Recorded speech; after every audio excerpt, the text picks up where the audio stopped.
안녕하세요. 여러분 반갑습니다. 이번 학기 예배학 강의를 맡은 조성원 교수입니다. 자, 우리가 형편상 즉 온라인으로 여러분과 강의를 함께 나누게 되었습니다.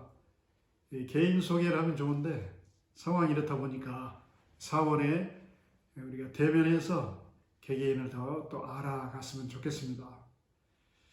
자, 지금 코로나 때문에 불편하죠. 여러분 삶도 불편하고 또 예배 생활도 불편하고 요즘 또 예배 때문에 많은 얘기들이 나오고 있는데 참 이런 부분들까지 우리의 마음을 편치 못하게 합니다. 그럼에도 불구하고 우리가 또 해야 할 일, 우리가 강의를 또 드려야 되고 여러분들은 또 학습을 해야 합니다.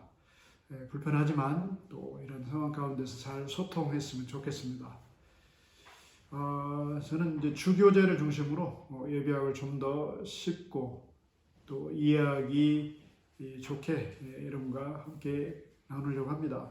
이번 학기를 통해서 예배에 대한 여러 가지 생각들을 하게 만들 겁니다. 또 예배에 대한 도전을 여러분에게 드릴 겁니다. 그리고 예배학에 대해서 분명한 예배관을 신학적으로 정립하고 여러분 현장에서 또한 예배를 바르게 적용하고 드릴 수 있도록 여러분들 제가 최선을 다해서 여러분에게 이 강의를 하려고 합니다. 여러분도 마음은 활짝 열고 강의에 적극적으로 임해 주시길 바랍니다. 자, 오늘은 첫 시간입니다. 참 중요하죠. 그래서 예배학에 관한 기본 이해, 베이직 언더스탠딩에 대해서 몇 가지 중요한 걸 함께 생각하고 고민하고 또 질문들을 함께 나누려고 합니다. 첫째는 예배가 생사를 결정합니다. 자, 이 말은 여러분들 이 말을 어떻게 생각하십니까? 예배가 죽고 사는 것을 결정하는 기준이 우리 그리스도인들에게는 된다는 말씀입니다. 자, 예배가 우리가 존재하는 목적입니다. 우리가 존재하는 목적이 우리가 살아있는 목적이 하나님을 영원하게 하고 그를 영원토록 즐거워하는 것, 이것이 우리가 존재하는 이유, 목적이라고 하는 것입니다.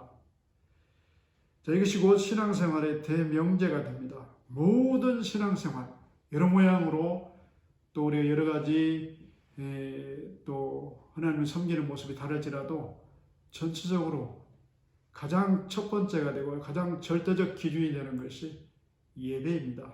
여러분, 예배를 생명처럼 생각하는 사람은 하나님을 또 온전하게 믿는 사람이고 신앙하는 사람입니다. 자, 여러분, 예배를 소홀히 생각하는 사람을 참된 그리스도인이라고 여러분 말할 수 있습니까? 예배를 대충 드리고 형식적으로 드리고 또 내키는 대로 기분을 따라 드리는 이런 사람을 온전한 예배자라고 할 수 있습니까? 그렇지 않습니다. 그러니까 신앙생활을 여러분들이 또 우리가 여러 모양을 하고 있지만은 그 신앙생활을 가늠하고 또 신앙생활이 온전한지 또 온전하지 못한지를 가르는 그 기준이 예배라고 하는 사실입니다. 예배는 우리 신앙생활의 대명제가 됩니다.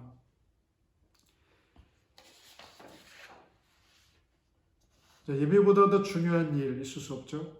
예배보다 중요한 일을 우리가 만들지 말아야 되겠습니다. 예배는 타협해서는 안 될 문제라고 그렇게 우리가 알아야 됩니다. 이래서 예배를 이렇게 하고 저래서 예배를 저렇게 하고 이런 자세가 되게 되면 결국에는 예배를 포기하는 단계까지 이르게 됩니다. 자, 예배 때문에 순교한 사람들이 많이 있습니다. 예배를 이제 사탄이 하나님의 공동체, 교회 공동체를 공격할 때 예배를 공격합니다. 예배 드리는 예배 리더를 공격하고 무너뜨립니다. 예배의 중요성, 그러니까 여러분들이 하나님을 섬길 때 또 사역을 할 때 마찬가지입니다. 예배에 대한 그 중요성을 가져야 됩니다. 예배를 너무 쉽게 가볍게 생각하지 말아야 되겠습니다. 자, 두 번째는 당신 예배하는 그것이 당신의 인생을 결정합니다. 자, 이 말을 어떻게 생각하십니까? 마음을 빼앗아가는 모든 것이 여러분의 우상이 될 수가 있습니다. 대표적으로 돈, 권력이라든가 쾌락이라든가 우리의 마음을 빼앗아가는 것들, 우리의 시간을 빼앗아가고 우리의 열정과 인생의 모든 것을 점령하고 우리의 생각을 점령하는 것들, 이것이 우상입니다. 자, 우리가 찬양할 때 이렇게 합니다. 주님 한 분만으로 나는 만족해. 나의 모든 것 대신 주님 찬양해. 정말 여러분들이 주님 한 분만으로 만족하고 있나요? 스스로에게 냉철하게 여러분 질문해 보시기 바랍니다. 우리 안에 하나님을 향한 마음을 빼앗아가는 그 모든 것들이 우상이 되고 그것들을 사람들은 섬깁니다. 그런데 그 우상을 섬기는 것을 깨닫지 못합니다. 인식하지 못합니다. 그러면서도 하나님을 섬긴다라고 얘기를 합니다. 여러분들의 심령 가운데 정말 하나님이 살아계시고 하나님이 여러분의 마음 성전 안에 여러분의 예배를 받으시는 주권자로서 계시는지 그 로드십을 여러분이 인정하고 있는지를 점검할 수 있기를 바랍니다. 세 번째입니다. 예배가 한 나라의 흥망성쇠를 결정합니다. 자, 이스라엘 역사를 살펴보게 되면 이것을 여실히 자세하게 증명하고 있습니다. 성경 역사가 시작되는 창세기부터 예배 전쟁이 시작됩니다. 자, 예배 때문에 최초로 순교한 사람이 누구일까요? 아벨입니다. 자, 아벨의 예배와 아벨의 예물을 하나님이 기뻐 받으십니다. 그것을 본 가인이 마음에서 시기 질투 분노가 끓어오릅니다. 왜 내 예물과 내 예배는 받지 아니하시고 내 동생의 예배와 예물을 받으시지 하면서 질투가 일어나게 되죠. 결국 그 동생을 무참히 살해합니다. 최초의 예배 때문에 순교를 당한 사람이 바로 아벨입니다. 그 아벨이 지금도 믿음으로 현대 그리스도인들에게 예배, 하나님 받으시는 온전한 예배를 드리라고 우리에게 설교하고 있습니다. 히브리서 11장 4절에 어떻게 말씀합니까? 그가 아벨이 죽었으나 그 믿음으로 지금도 바라고 있느니라.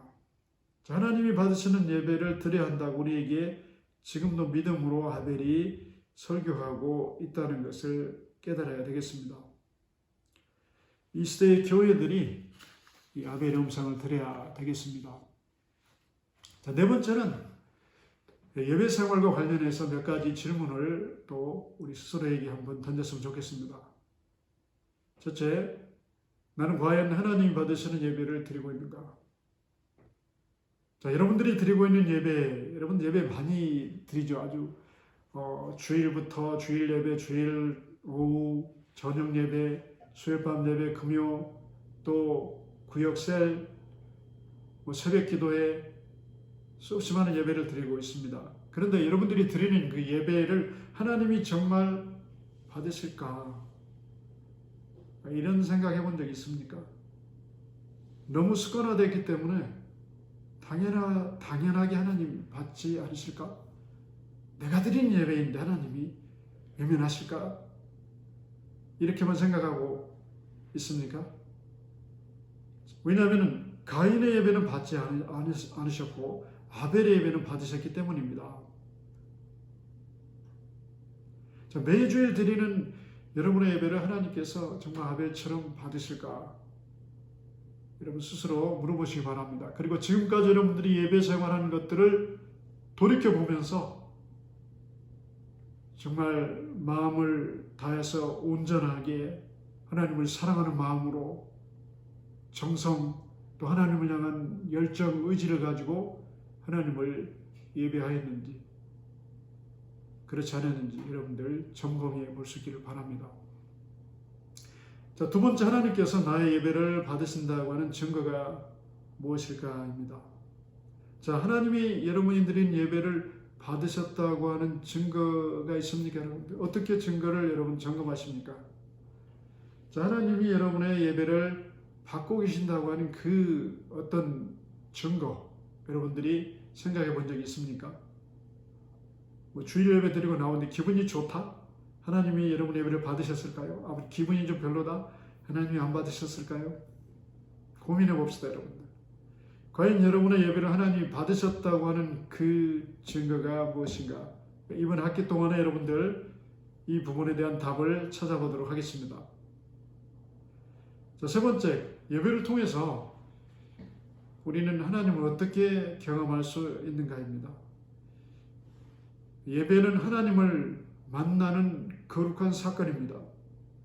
천지 만물을 창조하시고 우리를 구원하시고 우리의 구원의 주가 되시고 우리 예배를 받으시는 예배의 대상이 되시는 하나님을 만나는 사건, 바로 그것이 예배입니다. 그러면 하나님을 만나는 흔적, 그 경험, 익스피리언스가 여러분에게 있느냐 이것입니다. 그냥 밋밋해 예배 드리는데도 아무런 느낌도 없고 아무런 깨달음도 없다. 이거 뭔가 잘못되어 있는 거죠. 하나님께서 여러분들을 만져주신 어떤 감격, 만나주신 그 경험, 이런 것이 분명히 있어야 될 것입니다. 구약 예배를 하나님 받으셨다고 하는 어떤 가시적인 증거가 있었는데 하늘에서 불이 내려서 그 제물을 태웠습니다. 그런데 지금 우리는 구약 시대가 아닙니다.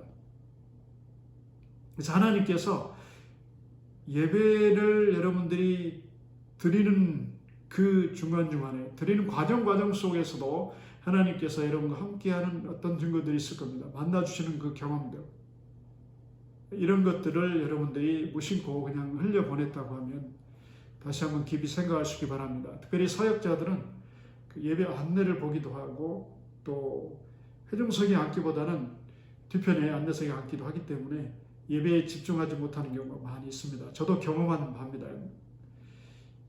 자, 여러분, 그 어려운 상황 속에서 온전하게 하나님 받으시는 예배, 그리고 하나님을 경험할 수 있는 그런 태도 자세는 예배드리는 개개인이 자신을 하나님 앞에 드리기를 힘쓰고 온전하게 드리기를 힘쓰고 또 모든 상황 속에서 온전하게 시간과 모든 걸 드리기에 힘쓰고 훈련해야만 되는 것입니다.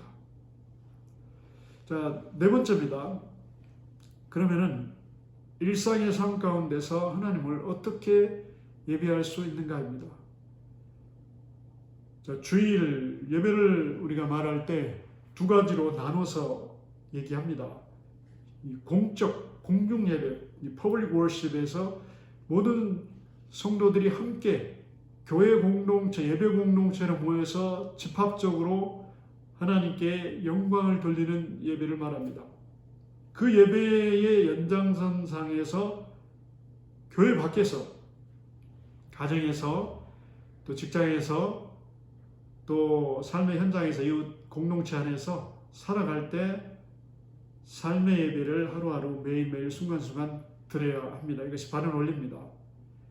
대부분의 그리스도인들이 이해는 하지만 실제 삶 속에 들어가면 내가 언제 예배하는 예배자인가 잊어버리고 직장생활 하기도 하고 세상에서 하나님을 잊어버리고 살아갈 때가 얼마나 많은지 모릅니다.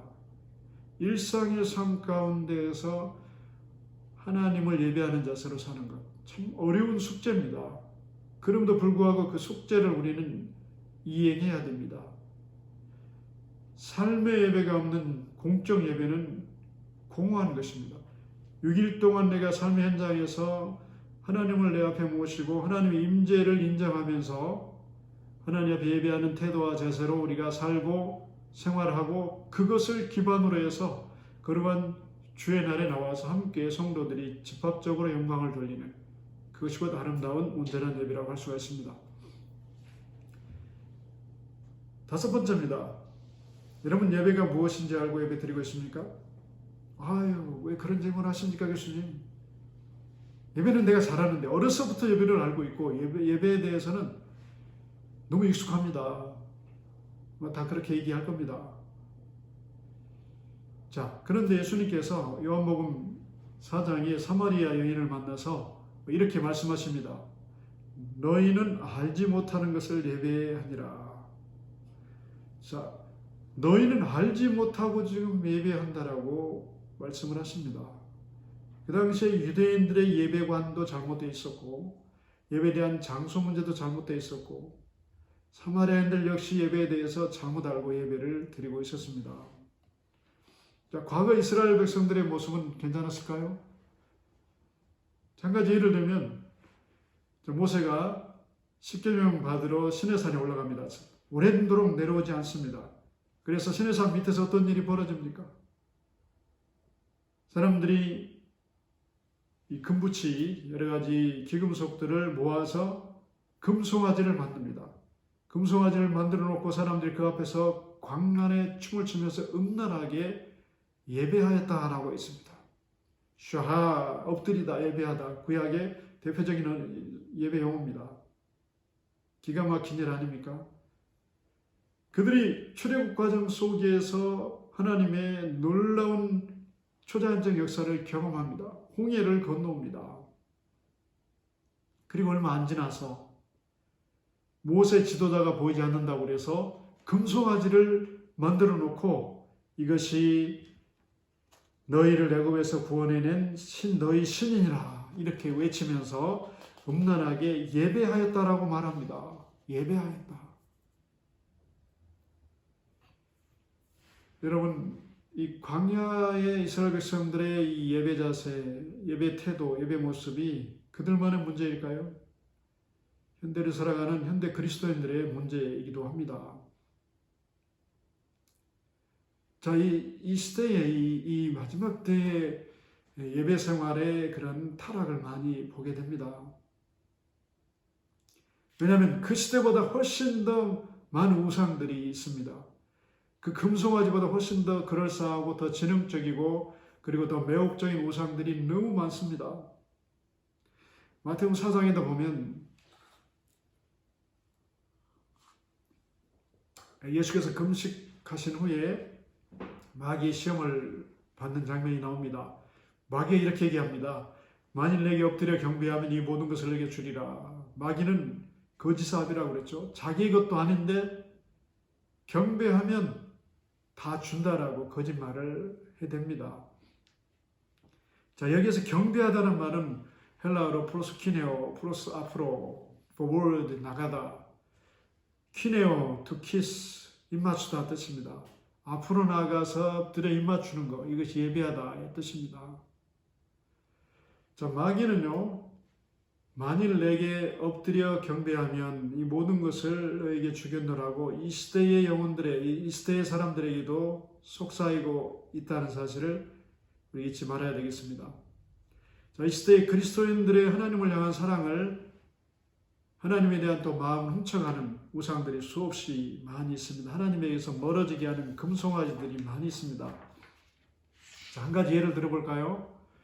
스마트폰, 여러분 손 안에 있습니다.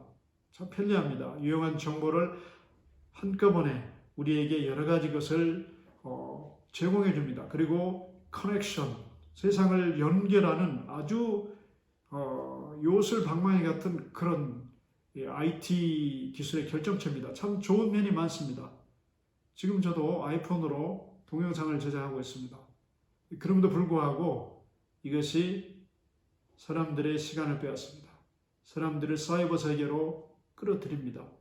저 작은 스마트폰 안에서 많은 범죄들이 일어나고 탐욕스러운 사건들이 일어나고 거기에서 또 하나님을 향한 마음, 하나님께로 나가는 시간들, 에너지들을 빼앗습니다.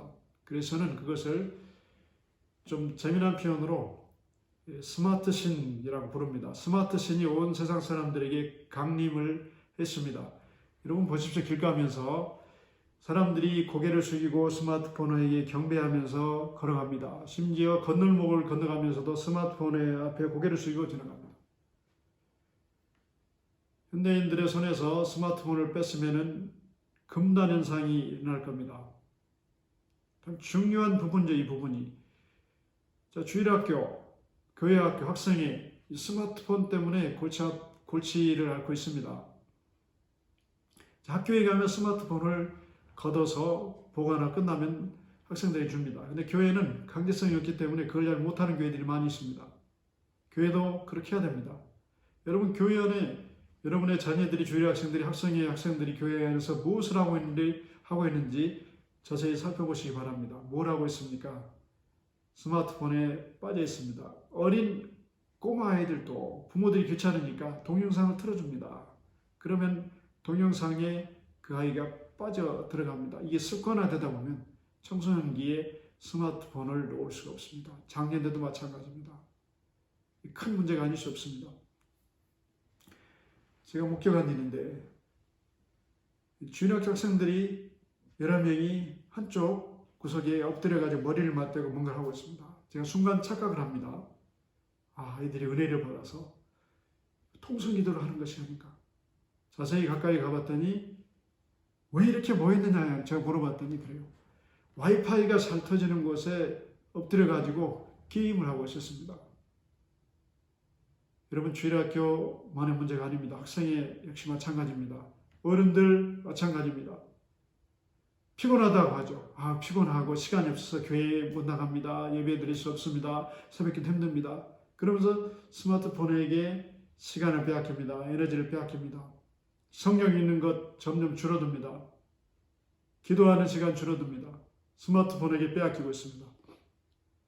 여러분, 우상이 지금 우리가 어렸을 때 생각한 것처럼 뿔이 나고 사천왕처럼 무서운 그런 형상으로 여러분에게 다가오지 않습니다. 아주 그럴싸한 합리적인 근거를 가지고 여러분에게 다가옵니다. 우상이 아닌 것처럼 다가옵니다. 스마트폰은 우상이라고 생각하는 사람 누가 있겠습니까? 여러분의 마음을 빼앗아가고 있는 그 어떤 것은 다 우상이 될 수가 있습니다. 하나님을 잊어버리게 만듭니다. 세상 재미나는 것이 동영상 이런 것이라든가 재미나는 것이 스마트폰 속에 들어있지 않습니까? 그래서 하나님을 향한 마음, 열정을 다 끊어버립니다. 절단시키죠. 자, 우리는 하나님과 연결해야 돼요. 하나님과 가까이 해야 되는데 그거를 못하게 하는 거. 이 위기의식을 예배를 지도하고 예배를 집례하는 여러분들이 또 사역자들이 인식을 해야 됩니다. 앞으로 어떻게 될 것인가? 앞으로 10년, 20년, 또 50년 후에 어떻게 변할 것인가를 염두에 두고 우리가 정신을 바짝 차리고 예배를 정립해 나가야 됩니다. 예배가 무엇임을 가르쳐야 되겠습니다. 그 다음에 이제 예배 문제에 있어서 하나님은 타협을 불허하십니다. 자, 예배자들의 마음이 다른 데로 기울어지는 것을 하나님은 용납하지 않습니다. 시편 50편 21절에서 이렇게 말씀합니다. 하나님을 잊어버린 너희여 이제 이를 생각하라. 그렇지 않으면 내가 너희를 찢으리니 건질 자가 없으리라. 여러분, 하나님 이 말씀을 자세히 읽어보십시오. 하나님을 잊어버린 것을 하나님이 아주 싫어하십니다. 만약 그렇지 않으면 내가 너희를 찢어버리겠다. 무서운 말씀을 하십니다. 건질 자가 없으리라. 아까 말씀드렸죠. 예배학적 관점으로 볼 때 성경의 역사는 예배 전쟁의 역사입니다. 이스라엘 백성들이 하나님을 온전히 거룩하게 정결한 마음으로 하나님을 섬기고 말씀을 순종하며 하나님을 섬겼을 때 이스라엘 백성이 이스라엘 나라가 강성하게 국력이 신장되고 모든 면에서 하나님께서 보호를 해주시고 풍성한 것을 채워주십니다. 그런데 예배가 타락합니다. 곧바로 어떤 일이 벌어집니까? 의적들이 쳐들어옵니다. 약탈을 합니다. 죽입니다. 자녀들을 노예로 끌고 갑니다. 무서운 일이 벌어집니다. 구약 성경을 자세히 읽어보면 바로 이 예배 전쟁의 역사가 끊임없이 기록되어 있습니다. 이스라엘의 흥망성쇠가 예배로 결정됐다는 사실입니다. 하나님께서 선지자들을 통해서 끊임없이 예배에 대해 촉구하십니다. 온전한 예배를 드리라. 마음이 없는 예배를 집어치우고 정말로 마음과 정성을 다해서 하나님을 온전하게 예배하라고 선지자들을 계속 반복적으로 보냅니다. 예레미야서에 보십시오, 여러분. 끊임없이 거역합니다. 더 등을 돌리고 하나님에게서 더욱더 멀어지면서 악을 행합니다. 그리고 우상을 섬기는데요. 자녀들을 동원하고 가족들을 동원합니다. 많은 것들을 동원해서 우상을 섬기게 됩니다. 그러면서 하나님의 진노를 일으킵니다. 여러분, 예배의 중요성을 여러분들 이 예배 학기를 통해서 여러분들이 좀 깊이 인식했으면 좋겠습니다. 예배는 가벼운 것 아닙니다, 여러분들. 그 예배를 위해서 어린 양 예수 그리스도께서 십자가에서 피를 쏟으셨습니다, 여러분. 그 피 흘림이 없이 하나님 앞에 나갈 수가 없습니다. 예수의 피를 힘입어서 우리가 성소에 나갈 담력을 얻었다고 히브리서 기자는 말하고 있습니다. 예배 단순한 것 아닙니다, 여러분들. 예배의 생명을 걸어야 됩니다. 온전한 예배를 드리지 못함으로 많은 문제들이 일어나고 있습니다. 자, 한국교회 많은 문제들이 있습니다. 그런 문제의 요인들을 여러 각도에서 또 목회자들, 신학자들이 또 찾으려고 합니다. 저는 예배학자의 관점에서 한국교회의 근본적인 문제는 예배 위기의 문제라고 합니다. 예배가 하나님 원하시는 예배, 정말 하나님 원하시는 예배에서 많이 지금 벗어나 있습니다. 성장위주, 상업주의, 또 예배를 통해서 뭔가를 얻으려고 하는 예배는 예배 자체의 목적성이 있습니다, 여러분들. 이런 인식을 좀 여러분들이 이 학기에 새롭게 했으면 좋겠습니다. 자, 이사야서 1장에도 보면 마음이 없이 드리는 예배 하나님 굉장히 싫어하십니다. 그냥 몸만 와서 제의식에 참여하고 가버리는 그들의 행태를 아주 신랄하게 책망하십니다. 이렇게 얘기하십니다.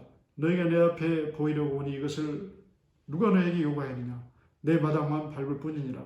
헛된 재물을 가져오지 말라. 분하면 내가 가증히 여기는 바요. 성에 아울러 악을 행하는 것을 견디지 못하겠노라. 여러분, 예배 드리러 오는 백성들을 향해서 하나님이 하신 말씀입니다. 누가 내 앞에 예배하라고 했느냐? 책망하십니다.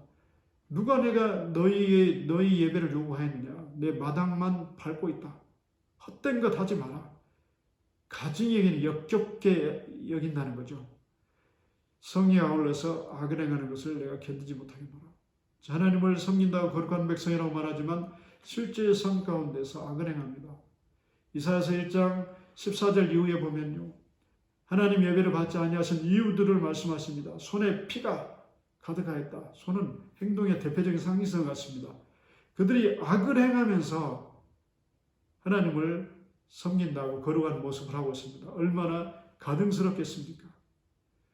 이 시대에 우리가 섬기는 하나님, 같은 하나님이십니다.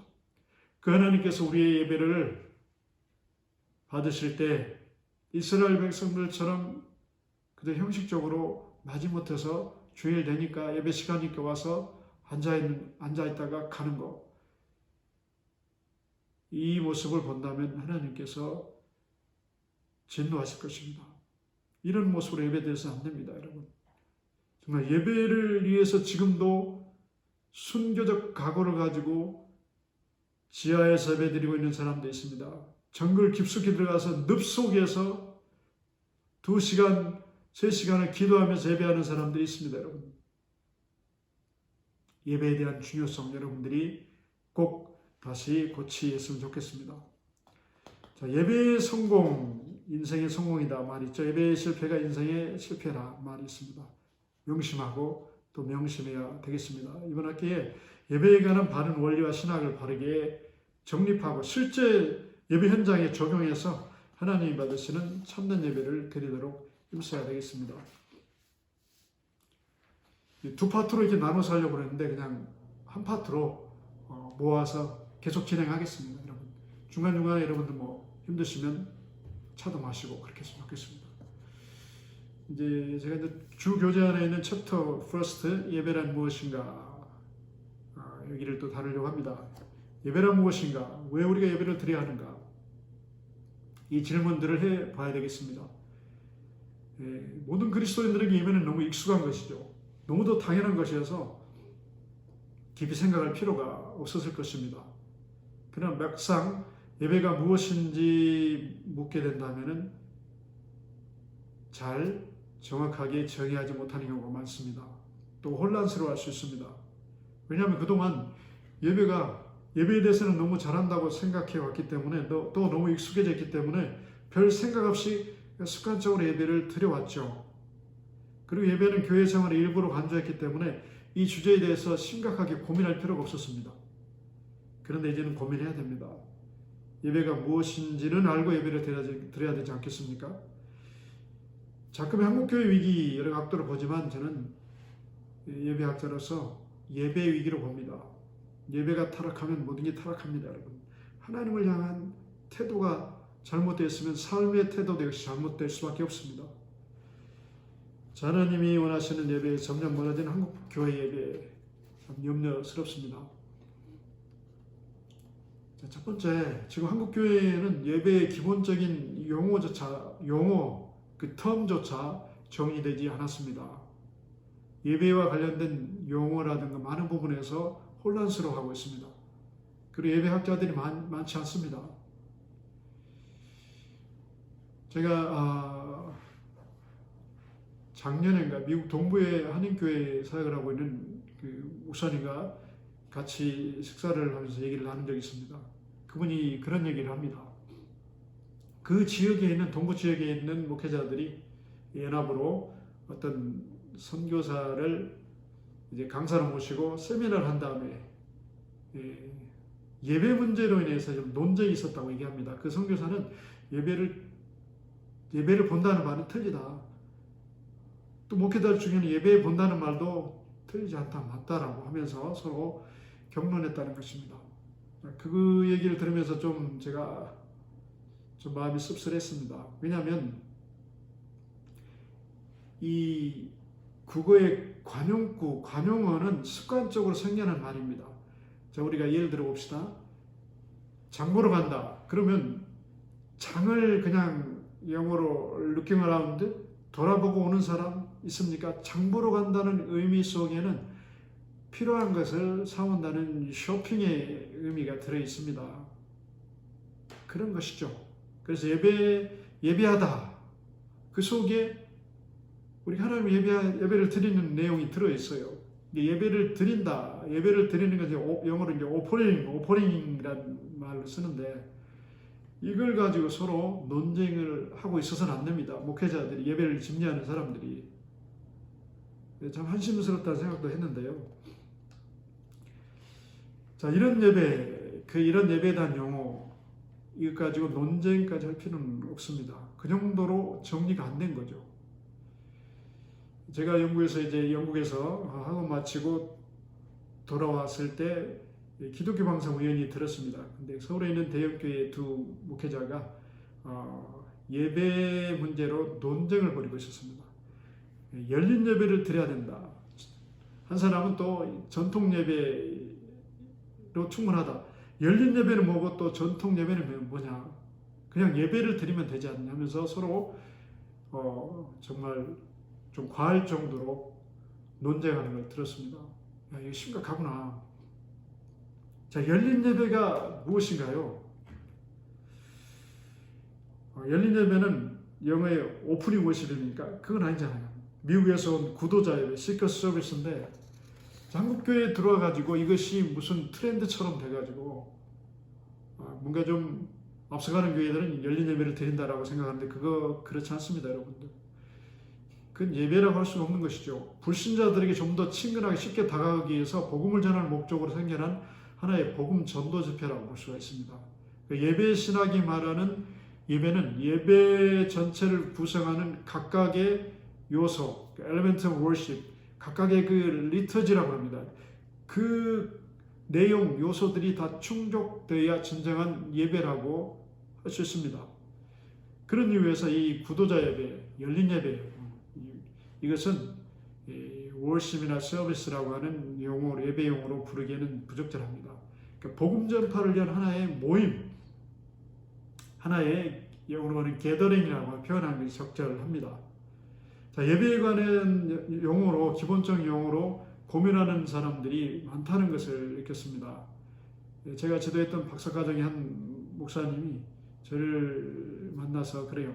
제가 3년간 열린 예배하고 전통 예배에 대해서 많은 사람들에게 문의를 했다고 합니다. 자료도 찾아봤다고 합니다. 근데 답을 얻지 못했는데 제가 첫 강의를 하면서 그 문제가 풀렸다는 거예요. 그러니까 예배와 그냥 모이는 집회, 그냥 게더링, 이걸 이해를 못한, 정리가 안 된 한국교회죠. 그래서 우리 분명하게 알아야 됩니다. 예배가 무엇이고 또 모임이 무엇인지.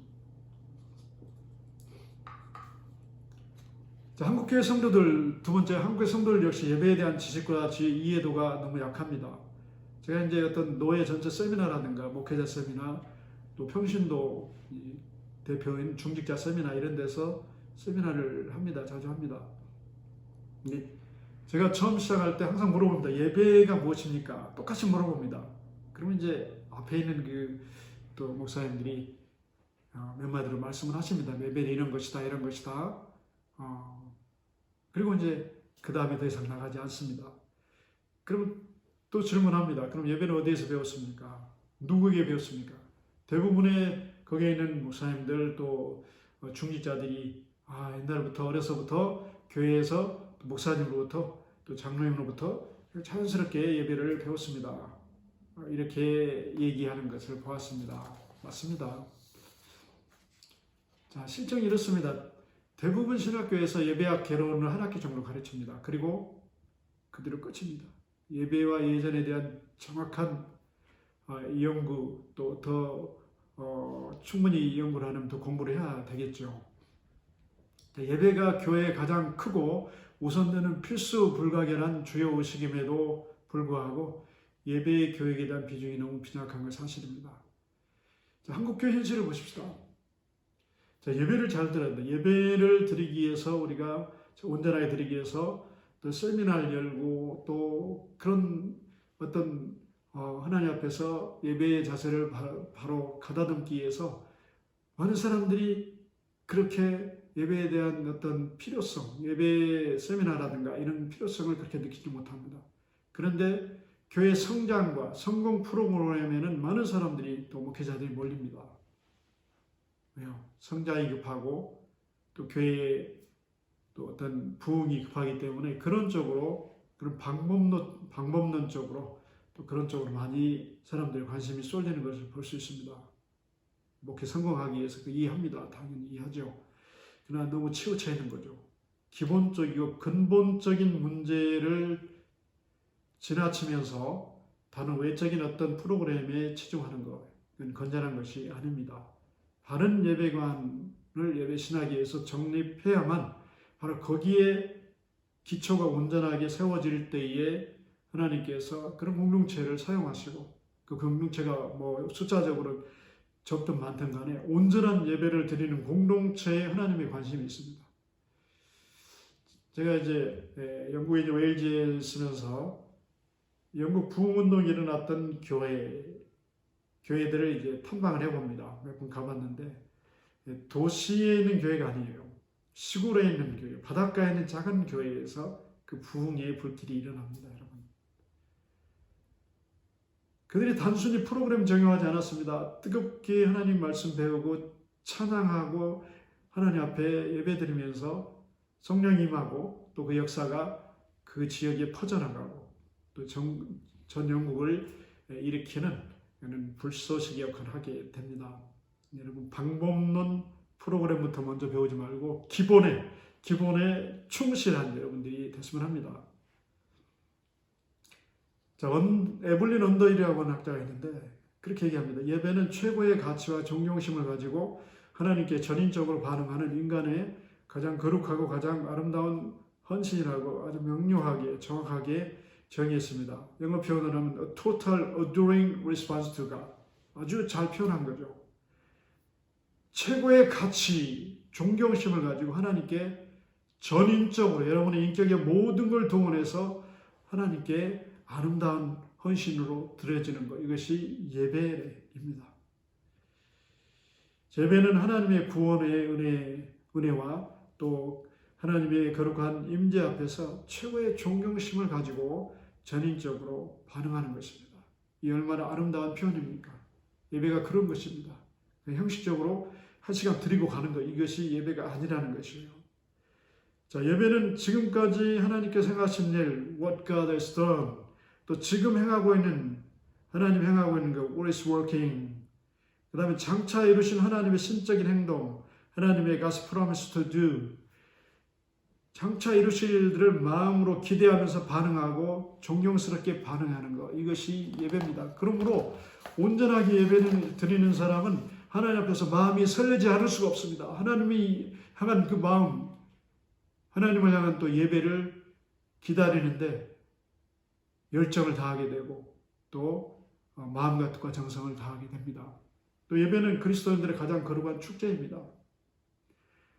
우리의 축제하면은 세상적 축제를 생각하는데 하나님께서 우리에게 허락하신 하나님이 주시는 기쁨으로 우리가 누리는 것, 이것이 예배의 축제입니다, 여러분. 예배는 단순한 콘서트가 아닙니다, 여러분. 콘서트는 인간이 중심이 되지만 하나님이 중심이 된 거룩한 축제가 바로 예배라는 것입니다.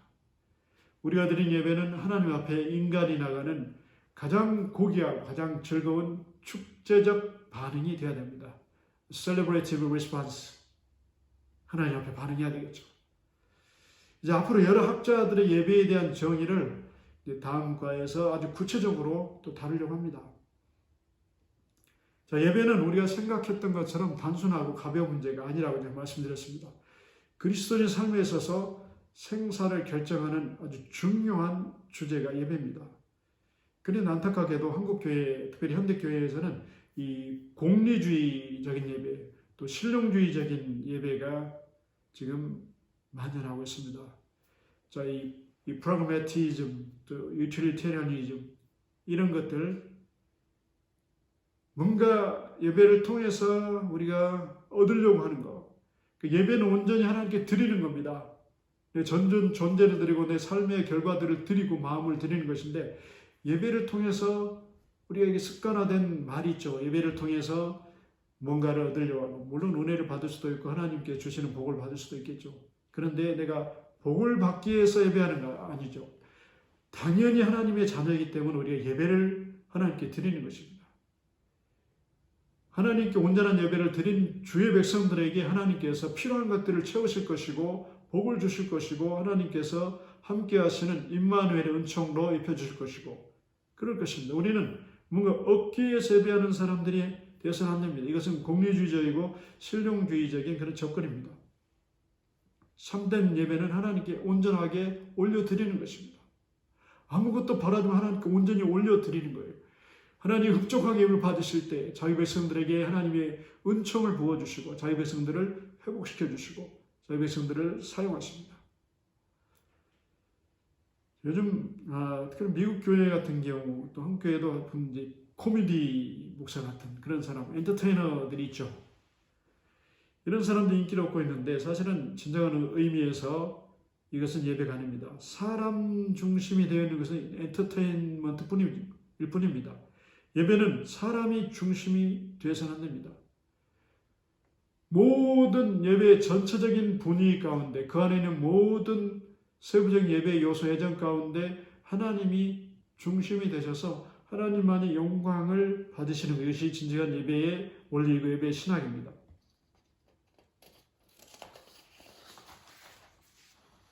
자, 인간의 감정과 감성이 호소하는 예배 행위, 아까 공리주의, 실용주의적인 접근이라고 우리가 볼 수가 있습니다.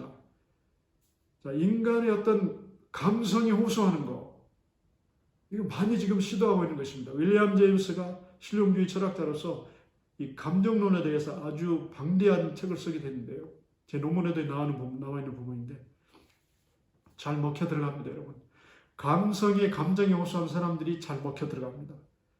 그러나 하나님을 향한 우리의 예배는 감정 부분에 국한되지 않습니다. 전 인격 모든 걸 총망라해서 하나님 앞에 드려지게 됩니다. 그래서 말씀을 전할 때도 역시 감성에 호소하기보다는 전인격을 향해서 말씀을 전파할 때 그 전인격의 뿌리가 바뀌게 되고 그런 상태로서 온전한 예배자로 거듭나게 되고 또 그런 사람들이 박혀나가 살아갈 때 진정한 빛과 소금이 될 수 있고 하나님께 영광을 돌릴 수 있는 예배자로 살아갈 수가 있습니다. 미국의 대각성운동이 일어났던 당시에 형성된 미국 교회 예배 전통이 있습니다. 그 예배 전통이 초기 약 500여 명의 선교사들을 통해서 한국 교회에 그대로 유입됩니다. 제 논문에 나와 있는 내용입니다.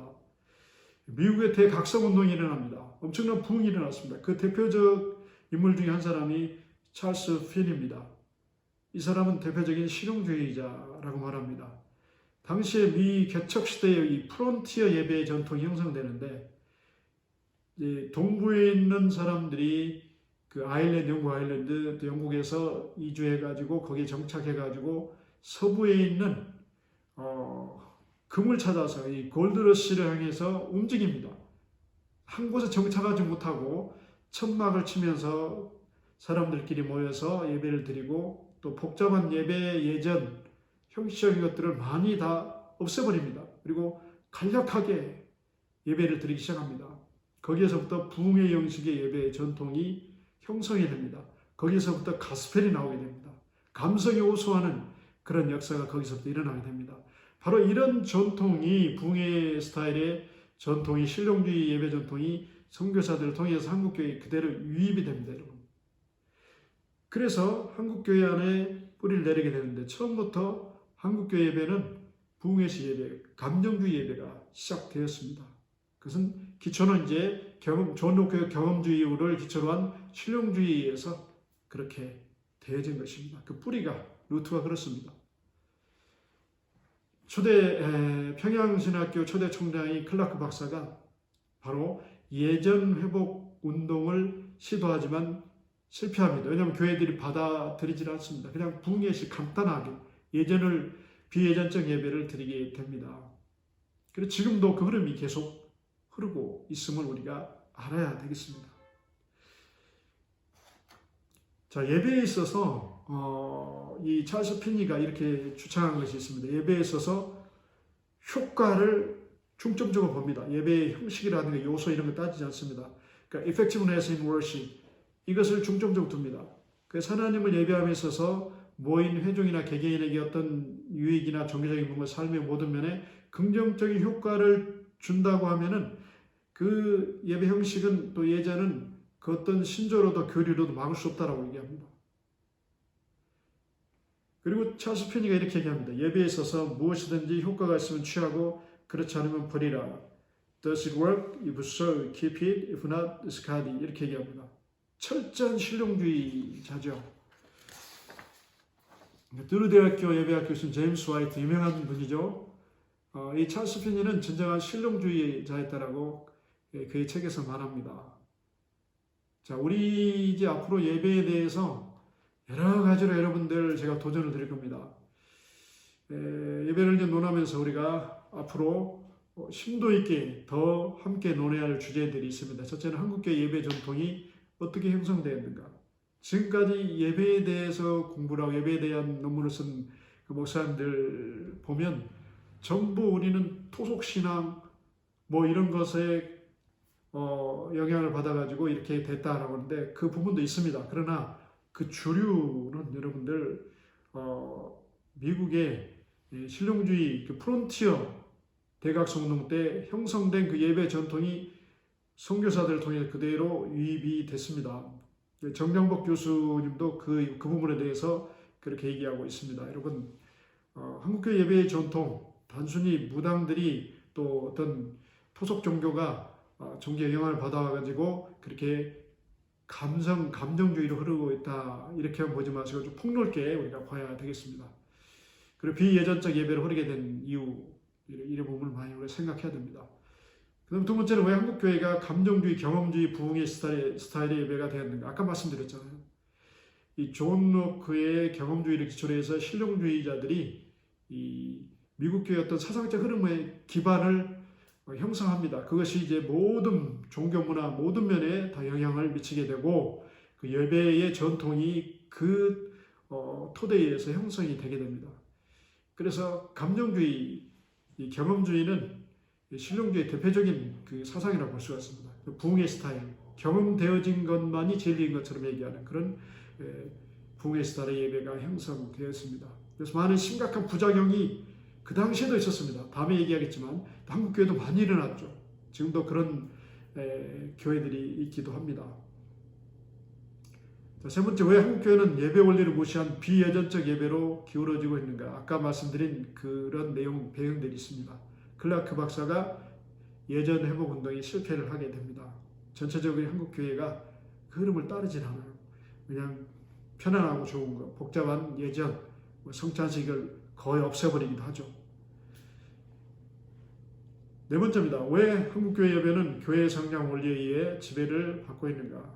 교회 성장 원리, 사회적 흐름이 교회 안에 들어와 있습니다. 교회를 성장시키고 또 숫자적으로 재정적으로 또 모든 면에서 또 성장시키는 것을 교회 존재의 목적으로 생각하는 경우가 있습니다. 그러나 성경 우리가 자세히 봐야 됩니다. 그것이 교회의 존재의 목적이 아닙니다.